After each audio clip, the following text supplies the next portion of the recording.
an important development during the third stage of Piaget's cognitive development is the understanding of conservation. Just as the name implies, conservation comes from to conserve, to save, to be the same, and that's the ability that begins to develop in this stage.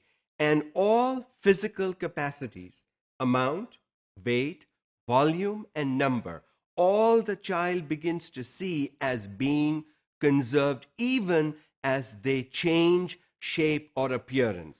So for example, let's see, previously a child, if presented with 100 rupee note or 10 rupee notes, would immediately take the 10 rupee note hand, because that is more, and that's what the child sees. He sees more and therefore takes it. Now imagine if I only had 7 rupee notes in that hand. The child still will take the 7 rupee notes because he sees more in number, opposed to the single 100 rupee note.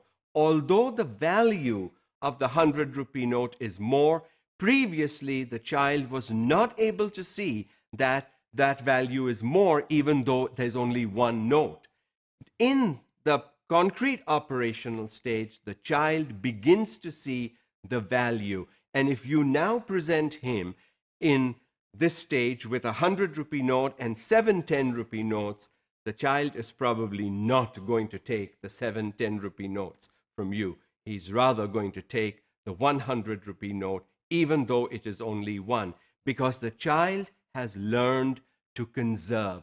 What the child has learned is that 1 or 2 or whatever, if you had 20 rupee notes, if there were 5, they are the same. If there were 10 rupee notes, 10, they are the same. If there are 50 rupee notes, 2, they are still the same. So it doesn't matter whether 4 children get a 100 rupee note, 2 50 rupee notes, 5 20 rupee notes, or 10 rupee notes. Every child has the same amount of money. The quantity is conserved, and that is conservation. A very important skill to learn, because previously in the earlier stages, a child would go for more. The child only could look at the physical quantity. And another example about this is right here. You have 2 glasses. One is short and the other is tall.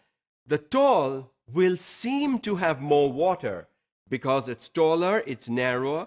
The shorter glass is maybe having more water, but the child will go for the taller glass because he sees more quantity there.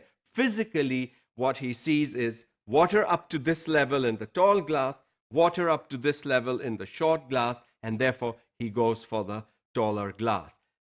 Now the child begins to understand. So if you pour water from a tall glass into a short glass, or from a short glass into a tall glass, the child can see that the quantity of water remains the same, although physically he can see from appearance that the taller glass seems to have more water, more quantity, but that is not really true. So take this example in any other way. It could be with milk, it could be with chocolates, it could be with ice cream. For children to understand conservation, take it to what the child is familiar with, and the child will learn.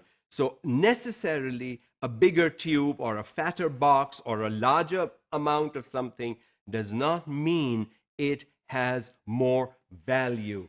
The child learns. Initially, he might make a mistake or two, he might flounder, he might not be very certain, but during this 4-year period, the child begins to learn that conservation is a skill, that when you conserve, things in terms of quantity stay the same. No matter what shape they take, no matter what size they are in, no matter what quantity you put them in, the child is able to work with numbers.